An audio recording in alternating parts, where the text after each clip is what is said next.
이름을 불러도 멍하니 딴 곳을 보고 장난감 자동차 전체가 아니라 오직 굴러가는 바퀴에만 집착하는 아이. 혹시 사교성이 떨어지거나 뇌에 문제가 생긴 걸까봐 밤새 눈물 흘리며 검색하셨나요?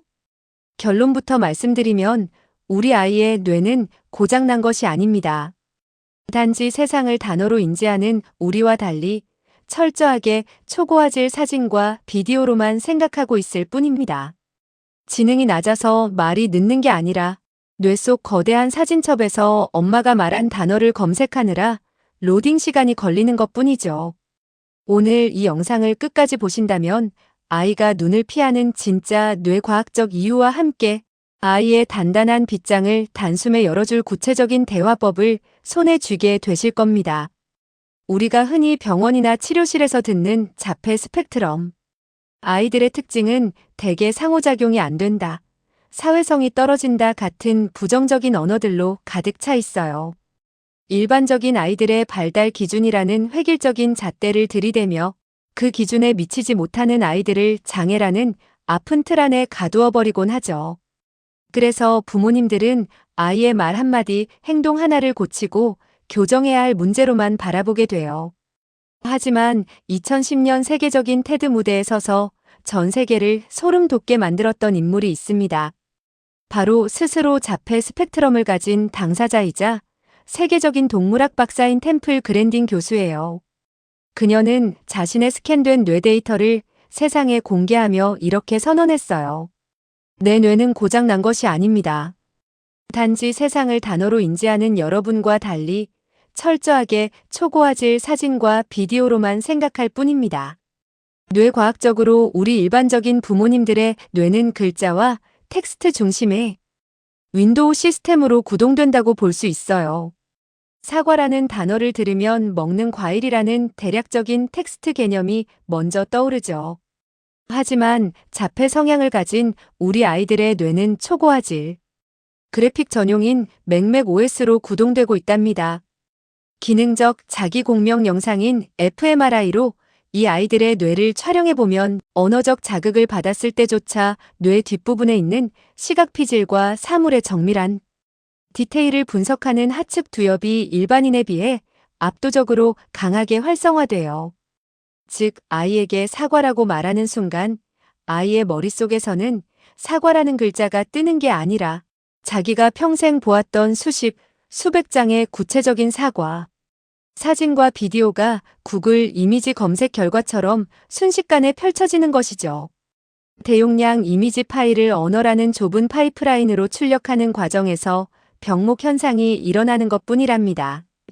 병목 현상은 우리 뇌가 처리할 수 있는 정보의 양이나 인지적 자원에 한계가 있어 특정 시점에는 한정된 정보만 선택적으로 처리하고 나머지는 지연되거나 소실되는 현상을 말해요.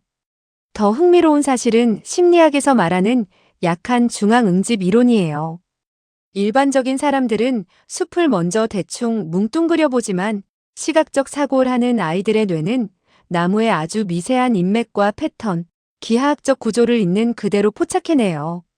남들이 보지 못하는 아주 작은 디테일을 스캐너처럼 긁어내어 뇌에 저장하는 것이죠. 그래서 아이가 장난감 자동차를 가지고 놀 때 자동차 전체를 굴리는 것보다 빙글빙글 돌아가는 바퀴의 미세한 문양에 완벽하게 몰입하는 거예요.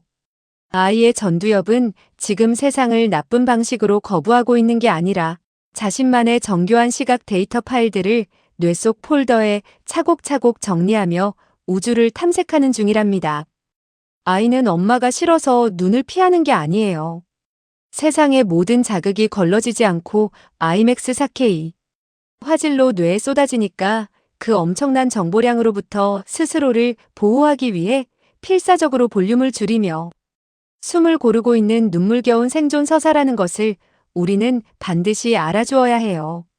그렇다면 이렇게 텍스트가 아닌 이미지로 세상을 읽는 우리 아이들의 단단한 빗장을 열고 세상과 연결해주는 실전 대처법은 무엇일까요? 특히 이 방법은 아이들의 인지 메커니즘과 시각 피질이 폭발적으로 발달하고 부모님들의 불안감이 가장 깊어지는 시기인 만 2세부터 만 6세 사이의 학령 전 영유아기 아이들에게 가장 강력하고 드라마틱한 변화를 만들어냅니다. 메타인지 대화와 인지 포맷 전환을 적용해 볼까요? 가장 중요한 첫걸음은 아이에게 지시하거나 질문할 때 추상적인 단어가 아닌 눈에 보이는 시각적 단서를 함께 제공하는 거예요. 어지러진 장난감 정리하자라는 말은 이미지 뇌를 가진 아이에게 너무나 모호한 텍스트일 뿐이에요. 머릿속 수만 장의 사진첩에서 어떤 사진을 꺼내야 할지 몰라 과부하가 걸리죠. 이때는 말과 함께 장난감 상자를 직접 보여주거나 장난감이 원래 들어가 있어야 하는 자리에 사진을 상자 앞에 붙여주시는 게 좋아요. 이 사진이랑 똑같이 블록을 상자 안에 쏙 넣어볼까?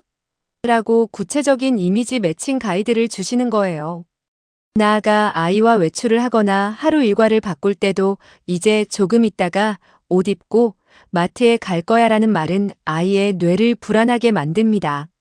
그 대신 스마트폰이나 그림 같은 이미지로 옷 입는 사진, 신발 신는 사진, 마트 사진을 나란히 보여주며 우리 오늘 이렇게 사진 순서대로 움직일 거야 라고 뇌에 시각적 이정표를 얹어주세요. 뇌 속의 로딩 연산 속도가 압도적으로 빨라지면서 아이가 갑자기 소리를 지르거나 거부하는 행동이 많이 줄어들게 됩니다. 호명 반응이 느릴 때도 마찬가지예요. 멀리서 이름만 부르며 아이가 내 텍스트를 처리해주길 기다리기보다 아이의 시선이 머물고 있는 공간으로 부드럽게 들어가 아이가 보고 있는 자동차 바퀴를 함께 바라봐 주세요. 그리고 우리 오오이가 지금 동그라미 바퀴를 뇌 속에 저장하고 있구나라며 아이가 인지하는 세상을 있는 그대로 거울처럼 비춰주시는 거예요. 내 우주를 침범하려는 잔소리가 아니라 내 우주의 언어를 이해하는 유일한 존재라는 안전한 주파수가 연결될 때 아이의 뇌는 방어 태세를 풀고 서서히 고개를 돌려 부모의 눈을 바라보기 시작한답니다. 사실 아이의 느린 반응과 독특한 행동 앞에서 우리 부모님들이 폭발하고 깊은 좌절감을 느끼는 진짜 이유는 마음속 깊은 곳에 자리 잡은 사회적 낙인에 대한 두려움 때문일 거예요. 남들과 다르면 어쩌지? 아이가 외롭게 살면 어쩌지? 라는 두려움이 밀려오면 부모의 마음에서 여유가 가장 먼저 메말라 버리니까요. 하지만 구글 강연에서 세계적인 석학들이 강조했듯 현대 사회의 가장 위대한 혁신과 기술 발전은 바로 이 시각적 사고자들의 천재성 덕분에 가능했어요. 복잡한 기계의 도면을 머릿속으로 완벽하게 그려내고 코딩의 수만 가지 패턴을 이미지로 찾아내며 누구도 보지 못한 세상의 미세한 규칙을 발견하는 뇌. 남들과 똑같은 사교성을 가지지 못했다고 해서 자책하지 마세요. 아이는 뒤처진 게 아니라 고도로 전문화된 순수 몰입형 뇌를 품고 태어난 것뿐이니까요. 아이의 멍한 시선과 알 수 없는 반복 행동은 결코 부모님을 밀어내려는 고집이 아니에요. 언어의 프로토콜이 조금 다른 아이가 자신만의 거대하고 아름다운 우주 속에서 어떻게든 세상과 소통해보려고 안간힘을 쓰고 있는 눈물겨운 신호일 뿐이랍니다. 오늘 내 아이의 행동을 치료해야 할 결함이 아닌 고유한 시각적 성향으로 조금만 다르게 바라봐 주세요. 부모가 손에 쥔 잔소리를 내려놓고 아이의 주파수에 가만히 맞추어 줄 때 비로소 아이는 세상에서 가장 편안함을 느끼며 자신만의 독보적인 천재성을 세상에 펼쳐 보일 거예요. 오늘 영상이 아이를 다르게 보는데 작은 위로가 되셨다면 구독과 좋아요, 알림 설정까지 꼭 부탁드릴게요. 부모님들의 따뜻한 응원이 한 명의 아이를 단단하게 키워내는 가장 큰 힘이 된답니다. 오늘도 아이의 아름다운 우주를 기꺼이 지켜나가시는 모든 부모님을 온 마음 다해 응원합니다. 지금까지 아이를 다르게 보다였습니다. 감사합니다.